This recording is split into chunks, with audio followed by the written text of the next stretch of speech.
안녕하십니까. 하루의 경제 주식 마무리 경주마 이재용입니다. 오늘 하루는 어떠셨습니까? 지난 금요일에 미국 주식이 제법 크게 조정을 받길래 한 주가 시작되는 월요일 우리 장 만만치 않겠구나 생각을 했었는데 역시 만만치 않았습니다. 코스피가 2,500 내줬고요. 코스닥이 800을 내줬습니다.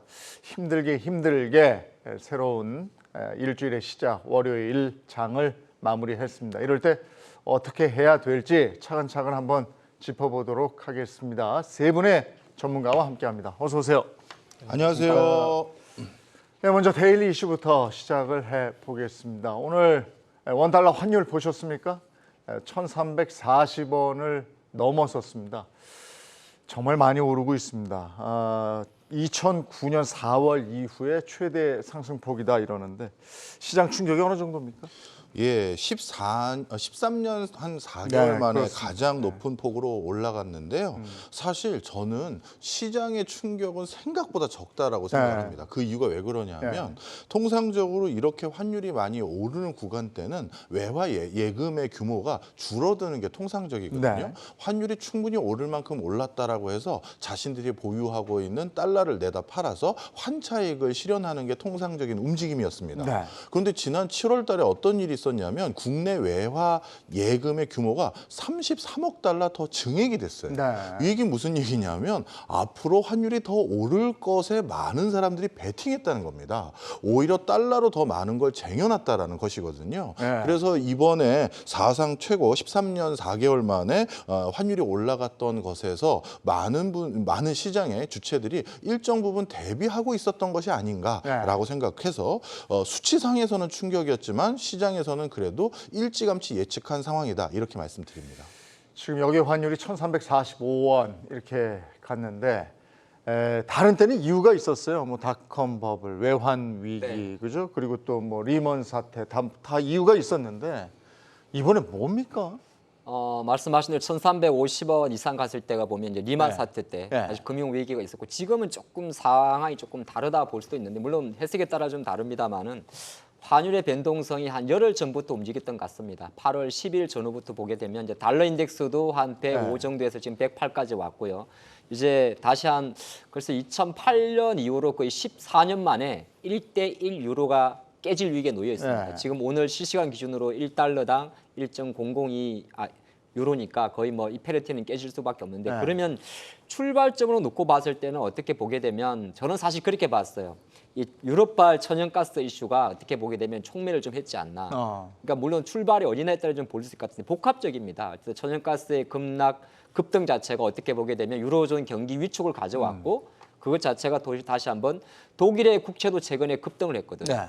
여기에 설상가상은 국채 시장이 급등을 하는 상황에서 달러 강세로 이어졌는데 여기에 또 불을 지핀 게 우리나라 원화는 아시겠지만은 중국의 위안화 연동이 조금 더 높습니다. 네.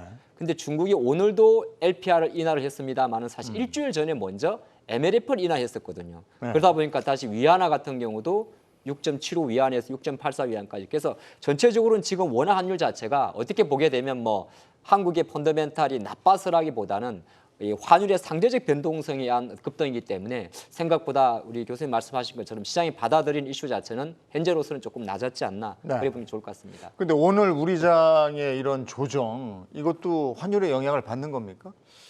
오늘 우리 장 같은 경우에는 외국인들이 팔았어야 되는데 예. 오히려 그 코스피, 코스닥 시장을 좀 사는 모습을 좀 봐서는 이제 앞서서 말씀하셨던 내용과 좀 일맥상통한 것 같아요. 현재 그 원달러 환율이 올랐던 원인은 뭐 세 가지가 있을 수밖에 없는데 네. 인플레이션, 그 다음에 미국의 긴축 우려, 그 다음에 마지막으로는 중국과 유럽의 생각보다 그런 경기 둔화 우려가 이제 세 가지 이유로 원달러 환율이 지속적으로 올라오고 있기 때문에 이런 글로벌 현상에서 유독 우리나라만 만약에 문제가 좀 된다라고 한다면은 외국인들이 가장 먼저 좀 매도세를 좀 실현해야 되는 구간이지만 오히려 지금 시가총액 상위 종목은 지속적으로 좀 매수세를 좀 하고 있거든요. 네.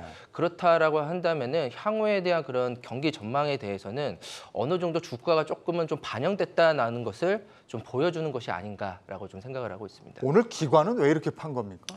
기관들은 아무래도 이제 하반기 들어서 더욱더 매매를 조금은 짧게 하고 있는 것 같아요. 짧게 하고 있는 모습들이 변동성 구간이기 때문에 변동성 구간 내에서 각자의 역할들이 있는데 외국인은 조금은 긴 호흡을 갖고 투자하는 습성이 있고 기관들은 아무래도 짧은 구간 내에서 수익률을 좀 끌어올리려고 하는 자기만의 그 레코드 형성들이 있거든요. 그래서 국내 기관들은 어느 정도 주가가 오른 종목에 대해서는 빠른 차익 실현을 하고 새로운 종목에서는 다시 매수세가 되면서 섹터 순환매를 할 수 있는 원동력을 사실은 기관들이 좀 만들어가고 있어요.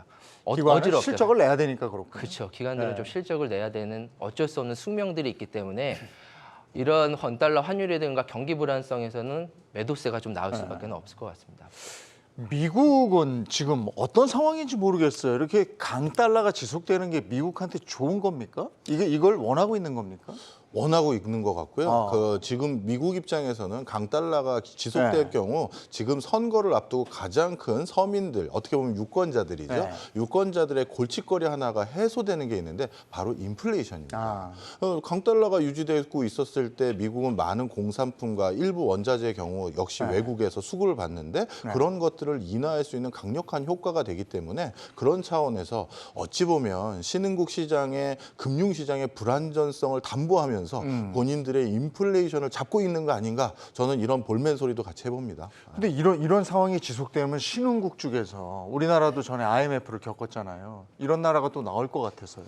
이게 참 또 이 음모론 아닌 음모론인데요. 네. 한 가지 또 말씀드리면 이런 큰 불확실성 또는 경제적 불황 속에서 미국 기업들도 자산 가치라든가 경제적 이익을 어느 정도 유실되게 됩니다. 네. 그런데 이런 강달러 기조를 고공행진으로 단기간에 해버릴 경우 어떤 이점이 미국 입장에서는 있냐면요. 네. 신흥 개도국들의 알토란 같은 기업 또는 기술을 가지고 있는 기업들이 네. 이런 그 위기를 극복하지 못하고 매물로 나와요. 아하. 그러면 이럴 때 그런 회사들을 미국 입장에서는 저가에 매수할 수 있는 절호의 찬스이거든요. 우리가 IMF 때 그랬잖아요. 제가 굳이 언급하지 않아도 네. 말씀을 해주시네요. 네. 바로 그런 것들 때문에 사실 미국 입장에서는 이런 강달러 기조로 신흥국이 좀 더 어려워진다 하더라도 다른 형태로 차익을 얻을 수 있는 기조는 있습니다. 그러니까 미국은 일단 강달러 기조를 유지할 것이다. 네. 그렇다면 이제 이거는 더 올라가게 돼 있는 거고. 근데 지금 이제 그 중국 같은 데를 보면요. 네. 그 금리를 낮추면서 돈을 좀 풀잖아요. 경기를 부양하잖아요. 이것과 강달러와 이런 것도 다 연결이 돼 있을 거 아니에요? 표면적으로 보게 되면 중국에 이제 어제 보면 최근에 그 외국계 IB가 중국의 경제 성장률 2.8%까지 낮춰 잡았거든요. 근데 미국의 이제 소비 여력 같은 경우는 한 70% 정도가 GDP에 차지하고 네. 중국도 어느새 60%까지 올라왔어요. 그럼 네. 표면적으로 놓고 보면 중국도 내수를 부양하기 위해서 어떻게 보게 되면 금리 인하한 게 맞긴 맞는데 네. 중국도 인플레이션을 무시 못한단 말이에요. 근데 최근에 전 세계에서 금리를 인하하려고 하는 나라가 한 3개 정도가 있습니다. 그게 하나가 중국이고 또 하나가 러시아고 이제 터키도 약간 그런 움직임을 네. 하는 거거든요. 이 말은 뭐냐 하면 다른 한편으로는 중국이 지금 그런 표면지를 보게 되면 뭐 치포 동맹도 마찬가지고 미국의 그 IRA 법안도 어떻게 보게 되면 중국을 견제하기 위함입니다. 네. 미국이란 부양도 있지만 중국을 완전히 누르겠다는 거거든요. 그러면 중국 입장에서 의도적으로 제가 생각할 때는 경기 부양이라는 카드를 내세워서 오히려 위안의 약세를 다시 한번 용인하는 분위기가 납니다. 그러면서 오히려 위안의 약세에 명분을 주기 위해서 작지만은 기준금리를 할 수 있는 것을 인하하는 카드가 보이는 거고 또 좀 지켜봐야 될 것은 이 우리나라 원화 약세 요인이 되게 될 건데 지금 사우디 빈살만 왕자가 11월 달 방한설이 있죠. 네. 근데 지금 시장에서는 오히려 시진핑과 사우디 빈살만 왕자의 회담설까지 나오고 있습니다. 그러면서 중국이 어떤 꼼수를 부리려고 하냐면 중국이 사우디산 원유를 수입할 건데 이거 위안화로 할게. 그런 이야기 나오거든요. 그 말은 뭐냐면 또 중국의 의욕 자체는 아시겠지만은 어쨌든 간에 표면적으로 보이는 거는 뭐 금리 인하하고 이렇게 하겠습니다만은 대외적으로는 철저하게 탈 미국이란 말은 그렇고 네. 오히려 미국을 상당히 견제하는 것 자체가 의도적으로 위안화 약세 쪽으로 몰고 가지 않나 그렇게도 봤습니다. 위안화를 제2의 기축통화를 만들려는 노력이 있잖아요. 네. 실질적으로. 근데 미국은 이걸 또 이제 기를 속으로 막아야 되는 거고. 뭐 이렇게 돌아가는 모양이에요. 네, 그렇습니다. 예. 자, 두 번째 이슈로 가보겠습니다. 두 번째 이슈는 요즘 이렇게 참 전망도 어렵고 여러 가지로 저 상황이 어려운 증시 신인 두 기업이 나왔죠. 오늘 뉴페이스가 증시에 입성을 했는데 소카하고 대성 하이텍입니다. 근데 두 회사가 오늘 달랐어요, 반응이. 네. 소카 같은 경우에는 다들 아시는 카쉐어링. 네. 어떻게 보면은 저희가 예전 렌트카를 조금은 시간 단축해서 네. 적절한 장소에서 필요하게 알맞추게 좀 쓸 수 있기 때문에 시대적 흐름인 것 같아요. 근데 왜 이렇게 주가가 좀 부진했냐라고 한다면 네.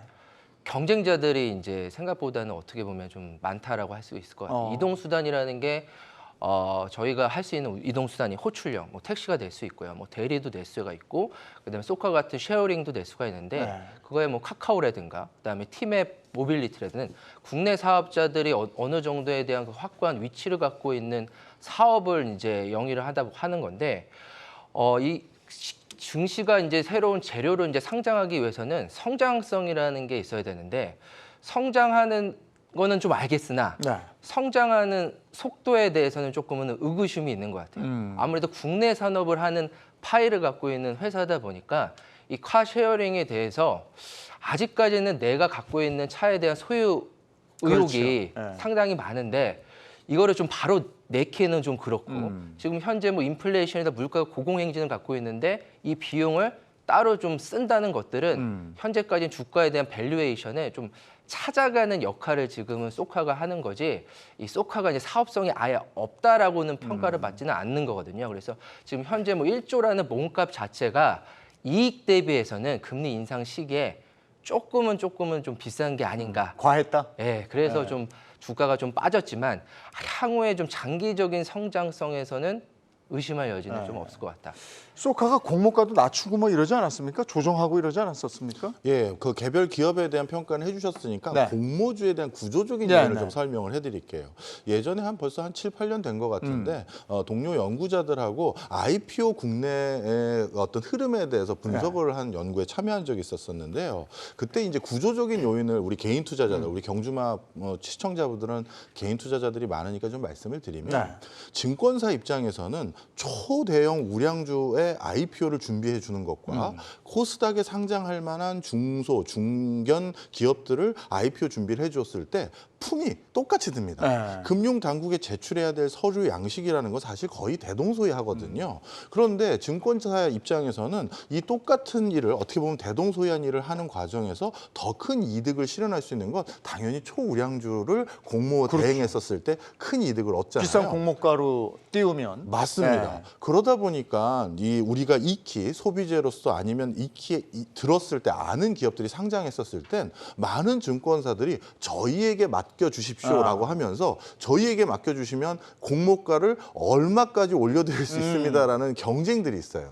그러다 보니까 초우량주라든가 소비재 중심의 우리가 기업명을 익히 알고 있는 기업들은 실제 공모가 이루어지고 난 다음에 그다음 주가 흐름이 모든 주식이 다 그런 건 아닙니다만 상대적으로 떨어질 확률이 훨씬 더 높았습니다. 네. 그런데 코스닥에서 어떻게 보면 B2C가 아니라 B2B라든가 기술 중심의 회사들 같은 경우는 상대적으로 이거 공모했었을 때 본인들이 공모에 청약으로 모든 게 제대로 완판이 되지 않으면 네. 증권사가 일부 수용할 수밖에 없는 구조가 있잖아요. 그러다 보니까 그런 리스크를 줄이기 위해서 공모가를 조금 더 안정적인 금액으로 네. 낮춰서 제시하는 경우들이 더 많았어요. 네. 그러다 보니까 어찌 보면 중소형주들은 공모한 이후에 주가의 흐름이 조금 견실하게 움직이는 확률들이 훨씬 더 많은 것이죠. 네. 그게 아마 이번 그 소카라든가 대성 하이텍도 이전에 우리 카카오라든가 카카오페이라든가 우리 개인 투자자들이 이미 경험하지 않았습니까? 네. 공모가 시초가가 어떤 의미인지 네.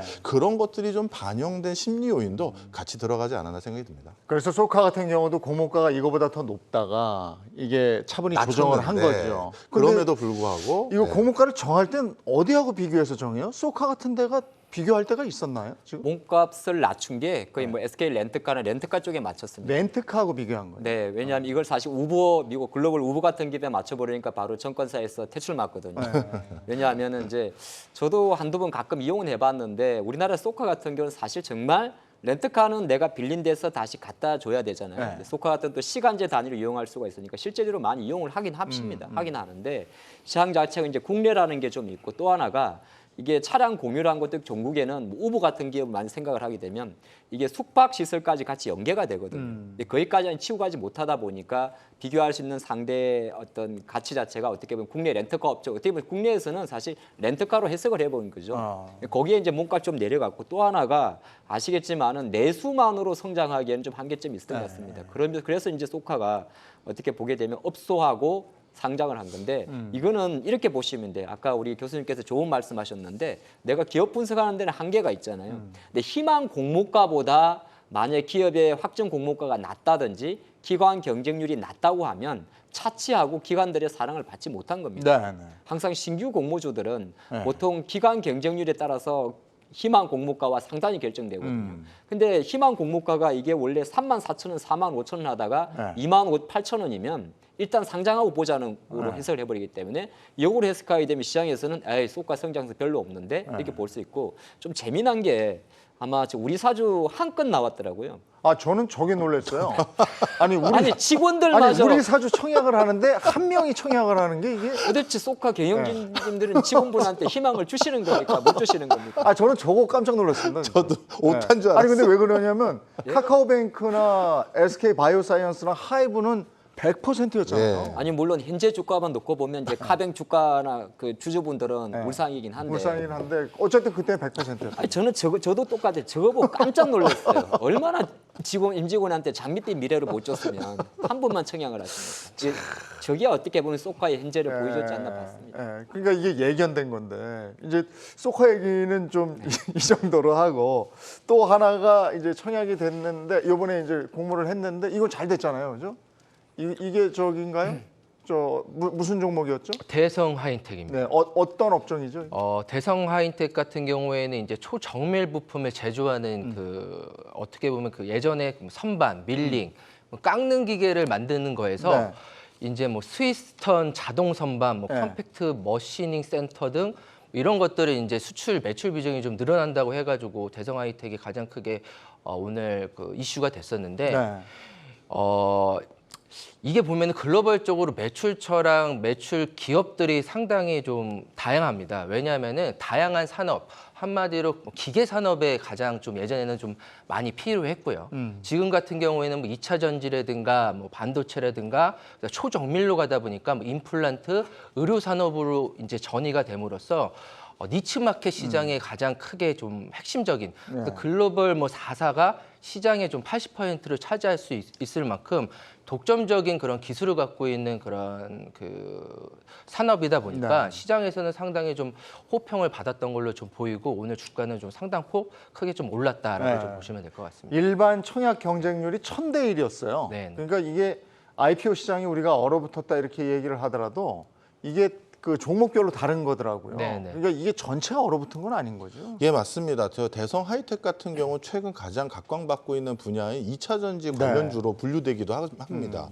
뿐만 아니라 25년 동안 업력을 쌓았던 것도 아마 시장에서 냉정하게 평가를 좀 받았던 것 같고요. 그런 차원에서 오히려 요즘 인플레이션 긴축 법안이라고 해서 우리나라 반도체 시장에는 오히려 화랑이 될 수 있는 요소들까지 같이 타이밍적으로 잘 접목되면서 아주 좋은 IPO 성적을 내고 있는 게 아닌가 생각이 듭니다. 대성 하이텍이 데뷔는 아주 화려하게 성공을 했는데 앞으로 전망은 어떻습니까? 전망은 저는 뭐 그냥 화려한 대비로만 봤습니다. 그 특징점을 좀 설명을 드리면 2차 전지 쪽이니까 최근에 뭐 성일 하이텍도 마찬가지고 세비캠도 마찬가지인데 조금 구분할 필요는 있을 것 같습니다. 성일 하이텍이나 세비캠 같은 경우는 리사이클 쪽이라서 많은 자금을 필요로 해서 그것을 정설로 가는 그림이고요. 그러다 보니까 최근에 성일 하이텍도 바로 공모된 작업으로 중국에 이제 미국에 공장을 짓는 그림으로 가는데 대성 하이텍은 제가 좀 분석을 해보니까 이건 2차 전지 약간 장비단 쪽으로 갈 수가 있습니다. 장비단으로 가게 되면 사실 정설 이슈보다는 약간 수주 모멘텀이고요. 제가 조금 특이했던 점은 그 어디서 힌트를 얻었냐면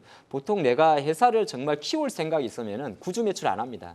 신주 발행을 하는데 대성 하이텍은 구주 매출 비중이 21%예요. 구주 매출이란 건 뭐냐면 신주 발행은 새롭게 주식을 찍어내는 거고요. 그러면 회사에 자본금이 유입되는 효과가 있는데 구주 매출은 기존에 있던 상장되어 있던 주식을 시장에 푸는 거거든요.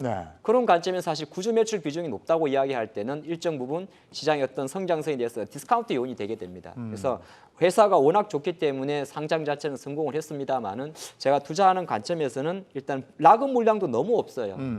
락업 물량이라는 건 이제 기관 이 공모에 참여하신 분들이 최소한 1개월 정도는 주식을 팔지 않을게 하는 건데 이게 기관 의무 보유 확약 비율이 5% 안 되면 네. 언제든지 매물이 나올 수 있거든요. 이게 화려한 상장이고 좋은 기업이지만은 투자 관점에서는 일정 부분 물량 소화가 필요하지 않겠느냐. 네, 제가 그렇게 생각했습니다.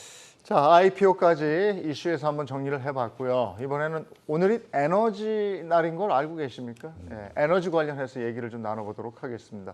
요즘에 유가는 좀 잡혀가는 분위기인 것 같은데 천연가스는 왜 이럽니까? 이게 아무래도 천연가스는 전쟁이 좀 장기화돼 되니까 유럽 천연가스가 지속적인 고가 행진을 좀 하고 있고 미국도 천연가스가 좀 빠르게 좀 상승을 하고 있는데 이게 지금 여름이 지금 한창 어떻게 보면은 좀 지나가고 있다라고 좀 표현이 좀 이제는 맞을 수가 있을 것 그렇죠. 같아요. 이제 쌀쌀해지는 거죠. 이제 찬바람이 서서히 불면은 여름보다는 겨울에 이제 난방비가 더 많이 드는데 네. 지금 러시아가 지금 파이프라인 가스관을 잠근다는 얘기들이 뉴스에서 저희가 속속속속 좀 들리고 있기 때문에 유럽의 천연가스발 우려는 생각보다는 좀 장기화가 될 확률들이 좀 크기 때문에 이런 에너지 관련된 종목들의 주가 흐름 향후에도 좀 긍정적으로 좀 갈 수밖에 없을 걸로 좀 생각하고 있습니다. 아니 지금 이게 6월과 비교해서 5배가 올랐다면서요? 그렇게 빠른 시간에 5배가 오릅니까? 앞으로도 더 걱정이 되는 품목이 바로 이 천연가스입니다. 우리나라도 지금 가스공사를 중심으로 해서 겨울철을 나기 위해서 비축고를 살펴봤더니 한 15일치 분량에서 10일치 분량밖에 안 남은 그렇다고 상황이에요. 그래요. 천연가스는 이게 왜 이런 현상이 생기냐 하면 통상적으로 천연가스 유통 물량의 상당 부분의 절대적인 비중이 15년 이상의 장기 계약에 물려 있었던 게 통상적입니다.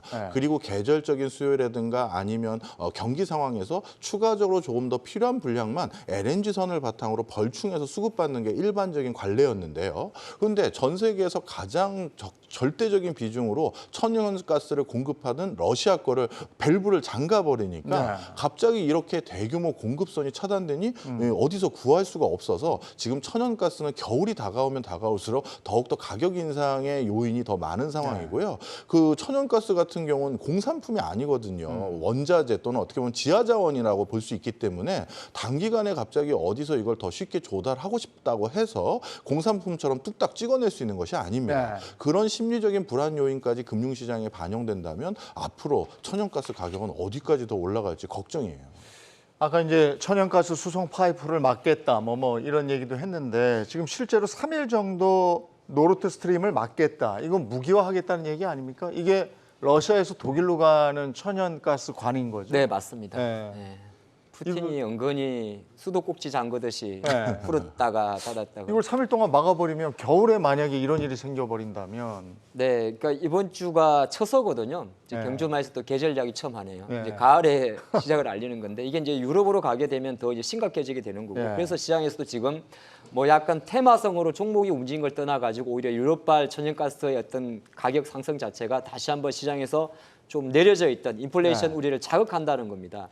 뭐 실제적으로 지금 다른 국제 유가라든지 아니면 곡물 가격의 변동성은 조금 낮은데 워낙 천연가스의 변동성이 크다 보니까 일각에서는 단순히 이것 때문에 뭐 관련 자원 개발 기업들의 주가 움직일지 모르겠지만은 이걸 해석하게 되면 정말 천연가스 가격이 계속 상승을 보이게 되고 조정을 보이지 않는다면 오히려 이게 다시 다음번에 인플레이션발 시장에 부담을 줄 수도 있습니다. 그래서 과연 그것 자체를 어떻게 진행될지 예측이 좀 안 돼요. 이 부분. 아까 말씀하셨듯이 어떻게 보게 되면 푸틴 마음대로라.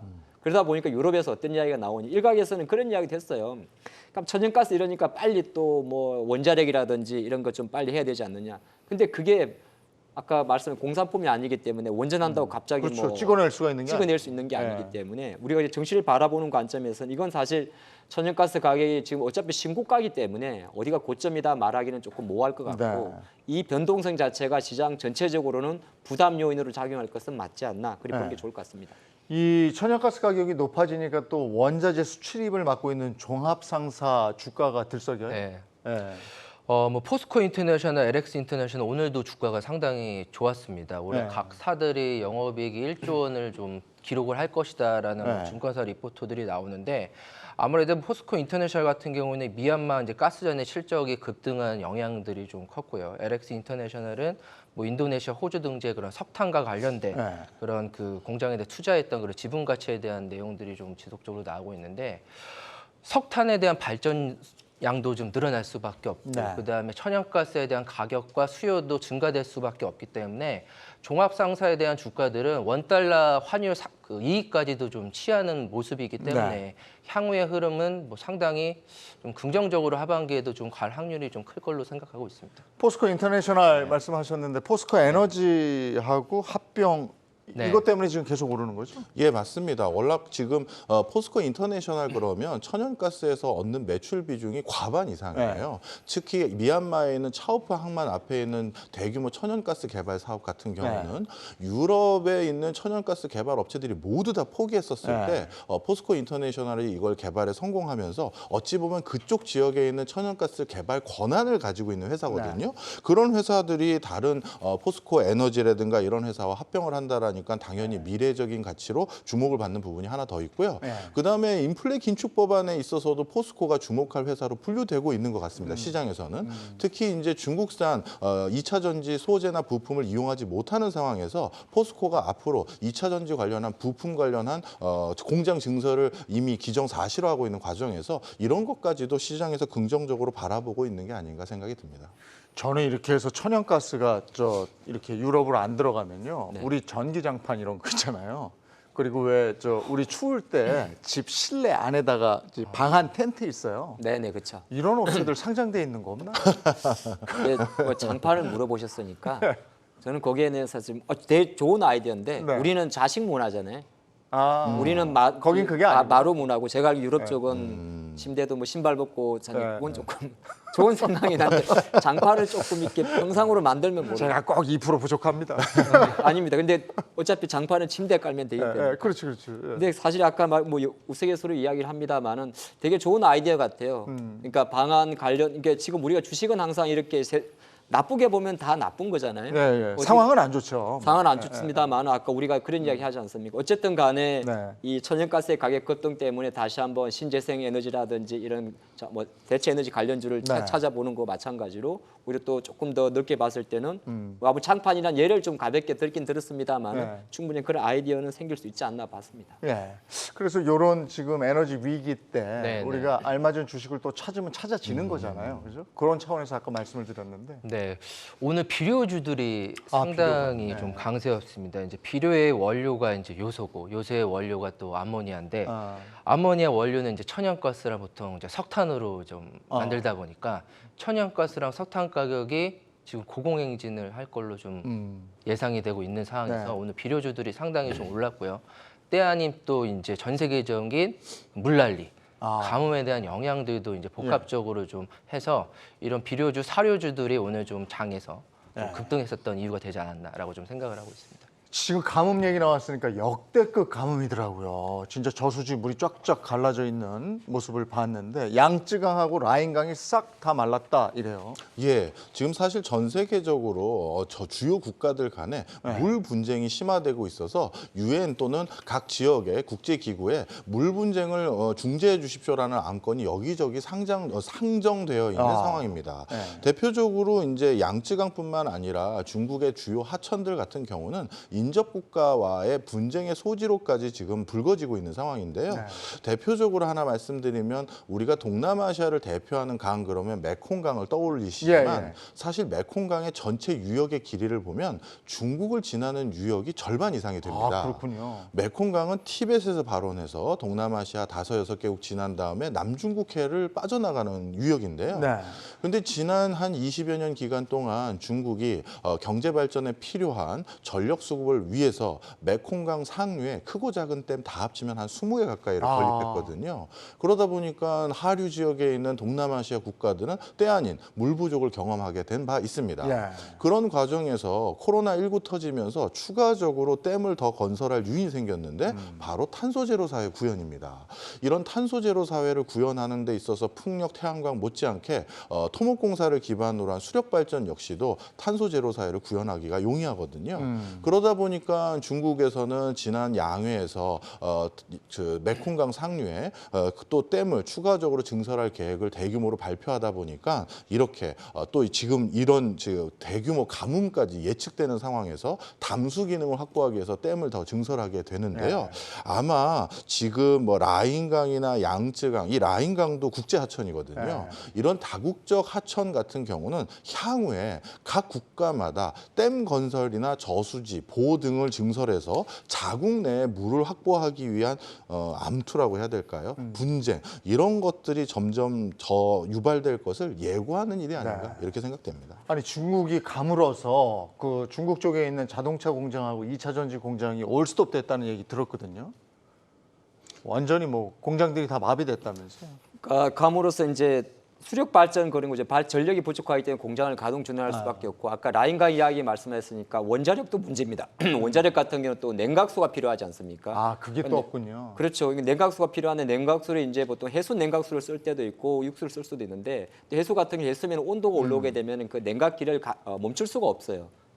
일을 시킬 수 없기 때문에 지금 시장에서는 아까 말씀드린 마찬가지로 라인강 유럽은 유럽대로 마찬가지고 중국 양쯔강 양쯔강대로 만들기 때문에 이것 자체가 또 다른 한편으로는 또 시장 관점에서는 또 하나의 전력 인프라 이슈를 좀 만들어내는 거죠. 네. 전력이 부족할 수 있지 않을까 어떻게 보게 되면 그래서 시장에서는 계속적으로 천연가스 관련이라든지 전력 송배전 관련 쪽으로 이 매기세가 몰려가고 그거를 이제 큰 그림에서 보게 되니까 역시나 다시 출발점으로 와서 전 세계 글로벌 정신은 에너지 패권 전쟁으로 가는 그림이기 때문에 사실 이거 우리가 뭐 아까 제가 보니까 유럽에서 헝거스톤이라는 단어가 나왔더라고요.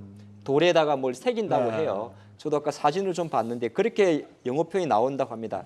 유럽에서 라인강 쪽에서 헝거스톤이 이제 우리말로 표현하면 나를 보면 울어라는 말이 있나 봐요. 그러니까 강이 말랐을 경우에 돌이 올라오니까 거기에 대한 포기라는 것 같습니다. 연도를 표시하겠는데 그만큼 지금 유럽 쪽 라인강 자체가 헝거스톤이 보일 정도로 나온다는 거는 이거 사실 원전도 문제인 거예요. 그러니까 시장은 또 다시 한번 또 와가지고 요새 주식시장에서 보게 되면 원전 생각보다 많이 안 움직입니다. 그러면서 갑자기 막 급하게 많이 가는 게 풍력이 가장 좀 빠르게 가지 않습니까? 뭐 이런 것도 좀 같은 맥락으로 보시는 게 좋을 것 같다는 생각을 해봤습니다. 아니 진짜 얼마나 가문지 뭐 뉴스 보셔서 아시겠지만은 중국 같은 경우에는 부초산이 그 물에 잠겨져 있던 게 드러나고 또 독일에선가요? 독일 군함이 이렇게 물 가라앉아 있던 게 이렇게 나오고 이러더라고요. 근데 이렇게 되다 보니까 수력은 지금 뭐 물이 있어야 무슨 수력이죠. 그러니까 그렇죠. 태양력, 풍력, 뭐 원자력 이렇게 재생에너지 이런 부분에 또 관심을 갖는 거잖아요. 예, 그게 오늘 시장에서도 여전히 좀 보여줬던 것 같아요. 생각보다 이제 다른 업종 대비해서 이제 신재생 에너지 관련된 업종들은 좀 강세를 좀 보였는데 풍력과 태양광 업종 중에서 최근 들어서 이제 앞서서 말씀하셨던 풍력 같은 경우에는 주요 종목으로 뭐 상강 NT, 뭐 CS 윈드, 뭐 이런 대만에서 오히려 해상 풍력은 좀 강화하고 새로운 뭐 수주들이 좀 나옴으로써 이런 상강 NT에 대한 주가나 최근들의 움직임들에 대해 상당히 좋고요. 뭐 CS 윈드 같은 경우는 글로벌 1위 이제 풍력 타워 제조 업체다 보니까 유럽에 대한 매출들이 상당히 50% 이상이고 미국에 대해서 이제 인플레이션 감축법에 대한 수혜도 향후에 좀 받을 수가 있기 때문에 주요 글로벌 풍력 터빈 회사들과의 그런 그 협력설들이 지속적으로 우리나라 기업들과 좀 빠르게 좀 일어나고 있거든요. 그래서 태양광과 풍력, 원자력은 어쩔 수 없이 가는 에너지 패러다임의 주요 저희 섹터라고 좀 생각하시면 될 것 같습니다. 물 부족으로 하나 더 말씀드릴 게 이렇게 물이 부족하게 되면 또 한 가지 유발되는 경제적 흐름 중에 하나가 인플레이션이에요. 우리 저개발 국가라든가 개도국 같은 경우는 전체 물 사용량의 80% 가까이를 농업용수로 사용하는데요. OECD 국가 같은 경우는 전체 물 사용량에서 산업용수가 차지하는 비중이 60% 정도 됩니다. 그런데 이렇게 물이 부족하다는 것 쉽게 얘기해서 공장 가동을 멈추게 될 요인이거든요. 그렇다면 지금 가뜩이나 인플레이션을 압박하고 있는 요인 중에 하나가 공급 부족인데 공급망 차질의 또 하나의 요인으로 물 부족이 또 하나의 원인으로 또 등재될 수가 있기 때문에 이것도 인플레이션 압박 요인이다 이렇게 보시면 되겠습니다. 재생에너지와 관련해서는 진작부터 관심을 갖고 네. 투자자들이 지켜봤었잖아요. 이건 지속되겠네요, 그러면. 아마 조금 전에 그래프 보시면 좀 아시겠지만은 실제적으로 2020 올해 상반기죠. 전 세계 풍력 발전 규모를 보니까 작년보다 한 27% 증가했습니다. 한 1,245억 달러 정도가 나왔는데 네. 이 그래프를 좀 잘 보시면 지금도 풍력 관련주가 만약에 조정을 보인다면 사야 되는 이유가 있는데 막대 그래프가 1분기, 2분기, 3분기, 4분기를 갈 때마다 3, 4분기보다 늘어나죠. 대부분 네. 보게 되면 최근 4년 동안 전부 다 1, 2분기보다 3, 4분기가 조금 높습니다. 그 말은 실제적으로 이제 에너지가 하반기로 갈수록 북반구 기준으로 겨울철에 가게 될수록 오히려 에너지 부담에 대한 이슈를 좀 가져간다는 거고요.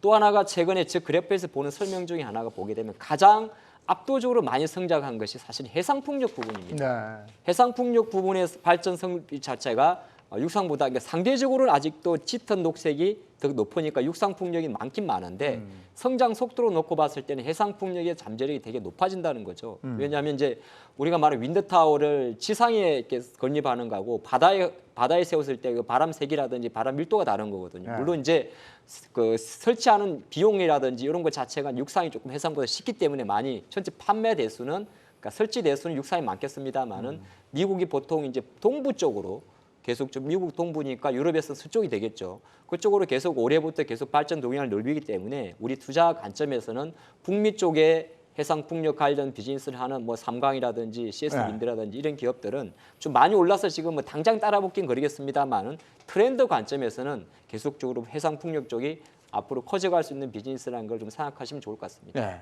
근데 유가가 비쌀 때 우리가 이런 거 많이 생각하잖아요. 네. 대체 에너지 쪽으로.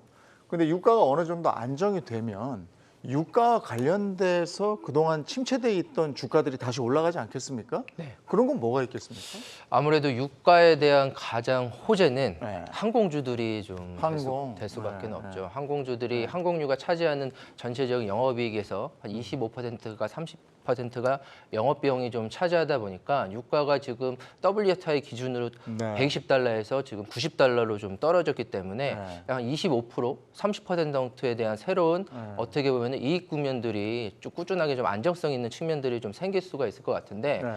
그럼 항공주들이 영업비용만 싸져서는 안 되고 영업비용에 대한 비용들이 싸져야 티켓 가격 저희가 내는 유료 할증료라든가 티켓 가격도 싸지니까 네. 티켓 가격이 싸져야 저희가 해외로 나갈 수 있는 여력들이 좀 많이 생기거든요. 그래서 유가가 하락할 때는 특히 LCC, 여객에 대한 수요가 증가될 수 있는 LCC 부분이 가장 큰 호재로 좀 작용할 수밖에 없겠다라고 좀 생각이 저가 항공 얘기하시는 거죠? 네, 맞습니다. 근데 저가 항공 요즘 잘 안 움직이는 것 같던데. 예, 이게 참 불운한 타이밍인 네. 것 같아요. 우리가 이제 휴가철에 저가 항공의 수요가 급격히 증가하는데 네. 우리가 휴가철이라고 하면 7, 8월을 대표적으로 꼽지 않습니까? 네. 그런데 7, 8월에 휴가를 가기 위해서 우리가 예매를 하는 시점을 가만히 보면 5월, 6월 이쯤에 대부분 많이 휴가 네. 계획을 설정을 하거든요. 네. 그런데 5, 6월은 아직까지 유가가 이렇게 안정감 있었던 시절이 아니었어요.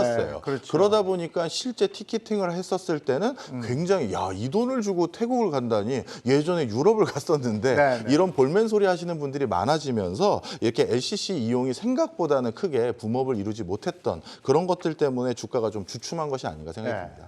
유가가 안정적으로 갈 때 항공주 같이 한번 생각을 해봤고 또 그 외에 뭐가 있을까요? 그 성장주 같은 것도 유가하고 뭐 관계가 있다고 얘긴 들었는데.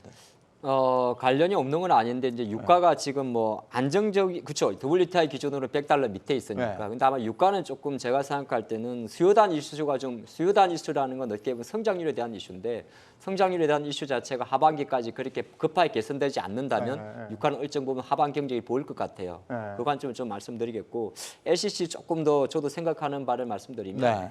LCC들이 최근에 이제 지니어라는 종목은 좀 올라왔었고 제주항공은 좀 약했었는데 LCC의 가장 큰 단점은 유가도 있습니다만 원화가 이렇게 급하게 올라가게 되면 또 주가가 조금 멈칫합니다. 그는 왜 그러냐면 사실 제트유 관련해서 유가적인 부분도 있습니다만은 항공사들이 가장 큰 단점이 고정비가 많아요. 그러니까 외화 부채에 대한 익스포저가 있다 보니까 원가적인 측면에서 조금 부담이 가는 거고 근데 환율이 만약에 조금 내려오게 되면 생각보다 제가 생각하는 LCC들은 조금 비상할 것 같습니다. 그 이유가 두 가지가 있는데 일단은 지금은 여전히 LCC는 멀리 안 갑니다. 비행 시간 6시간 이내가 많이 가는데 네. 태국이 10월 달에 엔데믹을 선언한다고 이야기가 나왔어요.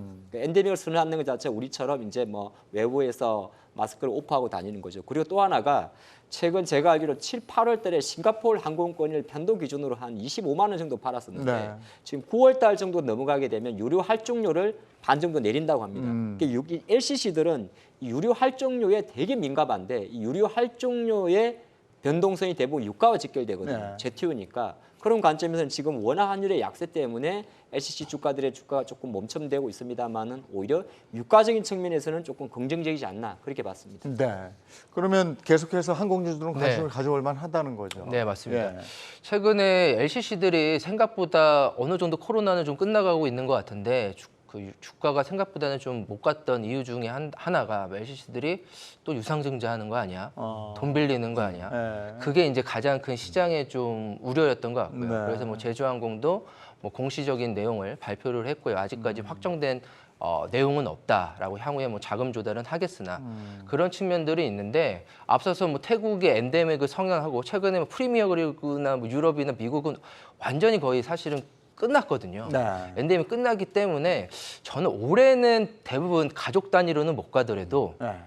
내년에는 갈 것 같아요. 어. 올해까지는 다 국내 그런 호캉스들이 네. 아주 꽉 차 있었다라고 한다면은 내년부터는 가까운 동남아로 시작을 해가지고 전 충분히 갈 수 있을 거로 좀 보여주고 있기 때문에 LCC 업체들은 정말 좀 주가가 좀 싸져 있는 부분에서는 충분하게 저희가 관심을 좀 가져봐야 되지 않을까라고 예. 좀 생각을 하고 지금도 관심을 한번 가져봄직하다 이런 말씀이셨고요. 자, 금주의 증시 일정 한번 체크를 해보겠습니다. 금주 증시 일정 한번 짚어주시죠. 예, 가장 주목해야 될 거 몇 가지 말씀드리면 8월 22일은 중국 1년 대출 우대 금리와 관련된 내용이 네. 발표가 되고요. 지금 중국에서 부동산과 관련돼서 워낙 경기가 안 좋다 보니까 일부 성에서는 기준금리보다 부동산 대출 금리를 낮춰주는 경우도 있습니다. 이런 과정에서 중국 1년 대출 우대 금리의 추세를 확인할 수 있는 날짜가 8월 22일인 것 같고요. 오늘이고요. 예, 그다음에 8월 23일 내일 8월 소비자 심리지수 우리나라의 소비자 심리지수가 발표가 되는 상황이고요. 그다음에 8월 25일은 우리나라의 금융통화위원회가 개최가 됩니다.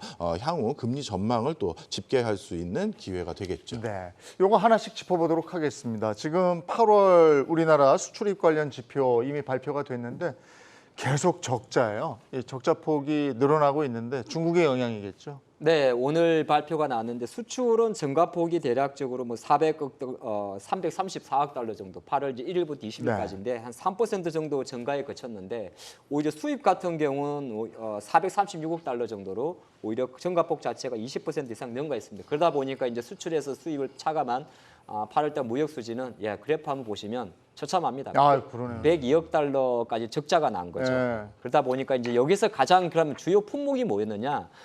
수출은 덜 됐고 수입은 많이 됐으니까 쉽게 말해 적자가 나는데 네. 수입보다도 수출의 감소폭이 좀 컸어요. 네. 그러니까 우리가 대충 생각할 때 중국의 대중 수출 효자 상품이 반도체, 스마트폰, 석유화학, 뭐 자동차 이런 게 있었는데 가장 좀 도드라졌던 건 뭐냐 하면 실제 오늘 8월달 수출 지표에서 반도체 부분이 오히려 마이너스 7.5%가 나왔고요. 스마트폰 같은 경우는 어느 정도 예상을 했습니다만 20% 이상 하락. 그래서 오늘 시장에서는 일단은 반도체 부분에 대한 수출의 감소폭 자체가 뭐 삼성전자나 하이닉스의 주가를 조금 멈췄다 그렇게 보는 것도 있고 지금 대중 무역 수지를 놓고 봐도 계속 밑으로 내려가고 있습니다. 네. 그럼 이렇게만 놓고 보면 어떻게 보게 되면 사실은 이제 수입은 증가할 수밖에 없는 그림이고요. 수입은 증가하는데 수출은 감소하니까 적자폭은 확대되는 상황. 그래서 이제 뭐 많은 기업들이 탈중국화를 외치고는 있습니다만은 현실적으로는 이 상황에서 바로 외치게 되면 그 익스포저가 더 커지거든요. 네. 그래서 어떻게 보면 우리나라의 지금 무역 수지 약화는 뭐 우리가 몇 번 말씀드릴 때 마찬가지로 뭐 치포 동맹 이슈 이런 거 모든 걸 떠나 가지고 한국의 주요 테크주들이 이런 수치에서도 상대적으로 상당히 피해를 보고 있다. 그렇게 보는 게 좋을 것 같습니다. 그럼 우리가 중국의 경기 개선을 기다려야 되는 건지 아니면 중국과의 관계 개선을 기다려야 되는 건지 그거 참 헷갈리더라고요. 실질적으로는 저희가 할 수 있는 것들은 좀 많지는 않은 것 같습니다. 가장 큰 거는 아무래도 중국의 경기 개선도 인플레이션이고 세계적인 그런 경기에 대한 침체에 대한 우려이기 때문에 소비에 대한 그 니즈가 좀 강화돼야 이제 중국에 대한 경기들이 좀 늘어나고 있는데 네. 중국도 이제 오늘 뭐 기준금 금리를 좀 인하는 좀 단행을 했기 때문에 향후에 그런 중국에 대한 경기 개선에 대한 내용들을 저희가 딱 어떤 관계에 대한 이슈로 좀 찾기보다는 향후에 글로벌 경제에 대한 그런 인플레이션에 대한 그 우려, 그 완화에 대한 둔화로 저희가 좀 찾아야 되지 않을까라고 좀 생각을 합니다. 예, 우리가 이제 치포는 가는 거잖아요, 그죠? 예, 그렇게 되면 더 또 중국이 어떻게 나올지 부분에 대한 우려가 있으니까. 맞습니다. 이제 치포는 이미 기정사실화됐고요. 그런 과정에서 중국은 반도체는 우리나라에 거의 절대적으로 의존하기 때문에 직접적인 제재를 가하거나 압박을 하기는 어려워 보입니다. 오히려 우리를 통해서 오히려 지금 우리 아니면 그럼 대만에서 수급받을 거 아니겠습니까? 네. 중국과 대만의 관계가 더 냉랭하잖아요. 그러다 보니까 그나마 치포에서 우회적으로 교두보를 확보할 수 있는 게 우리나라밖에 없는 상황이고요. 그런 과정에서 반도체 수급 자체는 중국에서는 나름대로 지속적인 영업을 계속 할 수 있을 것 같은데 중국 입장에선 자신들의 반하는 기조에 동참한 국가에 대해서 어떤 보이는 형태 또는 보이지 않는 형태로 제재를 가하는 모습은 계속해서 보여줘야 향후 중국이 국제사회에서 또 목소리를 낼 수 있지 않겠습니까? 그러다 보니까 산업 전방위적인 생태계에 영향을 미치지 않는 요소인 관광이라든가 컨텐츠라든가 화장품이라든가 이런 것들에 대해서는 어떤 보이지 않는 형태 등의 형태로 분명 압박이나 제재를 가할 것으로 보여집니다. 그게 이제 반도체 말고 다른 쪽 지금 말씀해 주신 그쪽으로 아마 제재가 있을 것이다 이러는데 우리가 그러면 그걸 대비해서 투자자들이 좀 조심해야 될 섹터? 그런 것도 한번 짚어볼 수 있을까요? 아무래도 소비자 섹터는 조금 리스크가 좀 클 수가 있습니다. 뭐 예를 들어서 화장품도 대표적인 상품이 될 것 같고요. 근데 석유화학도 여전히 지금 보게 되면 수출 효자품이긴 한데 그나마 조금 우리 시간을 주고 보셔야 될 것 같은데 롯데케미칼, 금호석유, 뭐 대한유화 이런 기업들 보게 되면 일정 부분 탈중국화 또는 탈소재화 쪽으로 가고 있습니다. 그러니까 탈소재화라기보다 이제 소재 쪽으로 산업의 변화를 펴고 있는데 이제 시간이 좀 걸리지 않겠습니까? 뭐 실내로 LG화학 같은 기업들도 보게 되면 석유화학의 비중을 낮추고 있고 계속 친환경 배터리 쪽으로 갑니다만은 약간의 시차는 필요하거든요. 그 과정 속에서 어떤 익스포저 자체는 있기 때문에 화학업종 같은 경우는 뭐 일정 부분 약간 중국에 대한 익스포저를 벗어나기가 조금 어렵지 않을까 볼 수 있고 또 하나가 뭐 예전 같았으면 하반기로 넘어갈수록 중국 금리 내리고 했으면은 뭐 화장품 관련주 소비주 많이 움직였지만은 약간 그러한 부분 자체가 뭐 쉽게 말해서 필수 소비재 단위 중국에 대한 익스포저가 조금 커다. 그래 보는 게 좋을 것 같습니다. 그리고 또 중국에 직접 투자한 분들도 많이 계시거든요. 지금 뭐 저 미국 또 우리나라 또 중국에도 많은 분들이 투자한 걸로 알고 있는데 그분들은 어떤 스탠스를 취하는 게 좋을까요?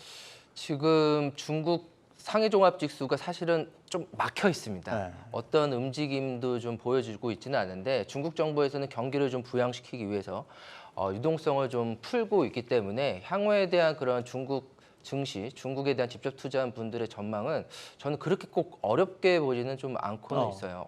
뭐 가장 크게 이제 부동산 문제를 이제 좀 가장 위험하게 좀 중국 경기에 대해서 좀 보이고는 있으나 이게 글로벌적인 그런 경기 흐름과 저는 같이 간다라고 좀 보여주고 있기 때문에 중국만 증시가 따로 그 하방으로 좀 간다라고 좀 생각하기보다는 지금은 어느 정도에 대한 그 증시 체력들이 좀 다가오고 있지 않았나라고 좀 생각이 들고 있어서 조금은 좀 기다리다 보면 좀 좋은 현상들이 좀 나오지 않을까. 근데 이게 희한한 게 중국 증시라는 건 미국 증시하고 반대로 가더라고요. 거기가 떨어지면 좀 올라가고 올라가면 떨어지고.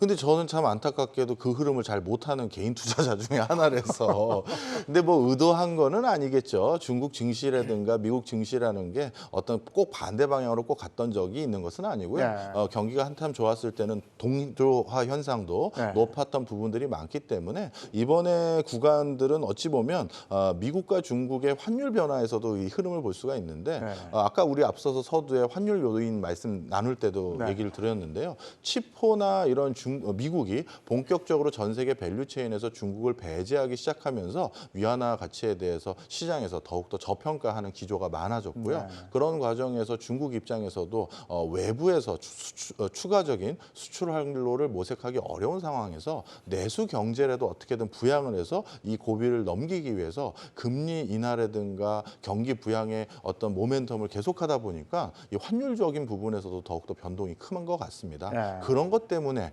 중국 증시와 미국 증시 움직임이 지금 반대 방향으로 더 증폭된 게 아닌가 생각이 듭니다. 근데 미국 쪽의 투자자들이 보기에도 그렇고 서양 쪽의 투자자들이 보기에도 중국하고 우리를 한 묶음으로 본다고 그래서 중국 경기가 점점 나빠지거나 하면 우리한테도 좋을 게 없는 거잖아요. 좋을 게 없죠. 그래서 이제 중국 주색 하시는 분들은 사실 이제 약간 그런 거 있습니다. 중국이 코로나 때는 전 세계 꼴찌에서 변동성을 보였었고요. 약간 따로 움직이는 거는 이제 중국은 여전히 이제 적격 투자 기관이라고 해서 외국인 투자도 일정 부분 제한이 좀 걸려 있는 게 있고 또 본토 증시와 심천 증시가 다릅니다. 아시겠지만 중국의 본토 증시는 뭐 건설이라든지 은행이라든지 아니면은 뭐 술이라든지 전통주가 좀 많고요. 뭐 나스닥이나 우리 한국 증시 같은 경우는 아무래도 테크주가 좀 많지 않습니까? 성장주. 그러다 보니까 오히려 지금 중국 상해 증시가 좀 주춤한 것은 아무래도 중국 내수라든지 주택 경기에 대한 익스포저가 좀 큰 것 같고요.